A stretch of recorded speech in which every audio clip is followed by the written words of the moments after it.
तुम्ही खरंच आई बाबा आहात का? मुलीचे आई बाबा असाल तर केवळ जबाबदारी नाही, तिच्या जन्मासोबत कर्तव्य सुद्धा जन्माला येतं आणि ते निभावावं लागतं. कोण लग्न झालेली एका बाळाची आई आपले आणि नवऱ्याचे वाद माहेरी येऊन सांगेल? पण जेव्हा कुणीतरी आपल्याकडे मदत मागतं तेव्हा ती आपली कोण आहे हे न पाहता यापेक्षा सुद्धा त्या व्यक्तीला मदत करायला हवी आहे आणि ही भूमिका आपण समाज म्हणून घ्यायला हवी आहे. पुण्यासारख्या शहरामध्ये ज्याला आपण विद्येचं माहेरघर म्हणतो, अशा भागामध्ये सुखवस्तू कुटुंबातल्या मुली आत्महत्या करतायत. ही सुशिक्षित मुलींची अगतिकता आहे. का नाही वाटलं असेल तिला घर सोडून जावं, बाहेर पडावं आणि आपल्या पायावर उभं राहावं, नोकरी करावी, पैसे कमवावे?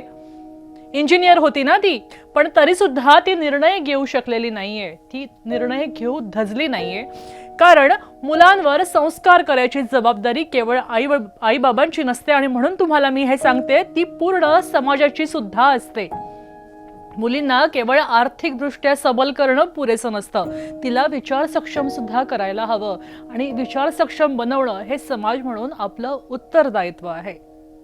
काल हगवणे कुटुंबातली मुलगी म्हणा किंवा आज दीप्ती, बाळाला जन्म देण्या इतपत समजूतदार असलेली स्त्री, ही मुलगी आपल्या स्वतःच्या आयुष्याचे निर्णय घेऊ शकत नाही.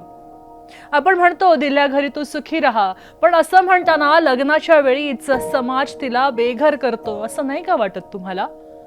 चुका होतात, मुलींकडनं सुद्धा होतात, पण मुलींना पंखाखाली घ्यायचं असतं, त्यांच्या चुकांसहित त्यांना स्वीकारायचं असतं, त्यांना बळ द्यायचं असतं. आणि म्हणून आज हा निर्धार तुम्ही कराच. फक्त आई बाबांनी नाही तर समाज सक्षम करण्यासाठी आपण सगळ्यांनी मिळून पुढे यायला हवंय.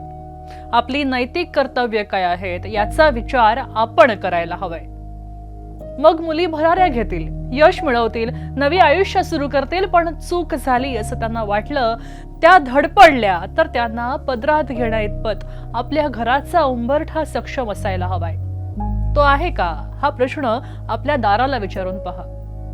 लोक हो, पुन्हा एकदा मला हे म्हणावंसं वाटतंय की या मुलीची आत्महत्या ही तिची चूक नाहीये. समाज म्हणून ते आपलं अपयश आहे आणि आपल्या या अपयशाचं आपण काय करणार आहोत हे याचा विचार आपण आत्ता करायला हवाय. नक्कीच.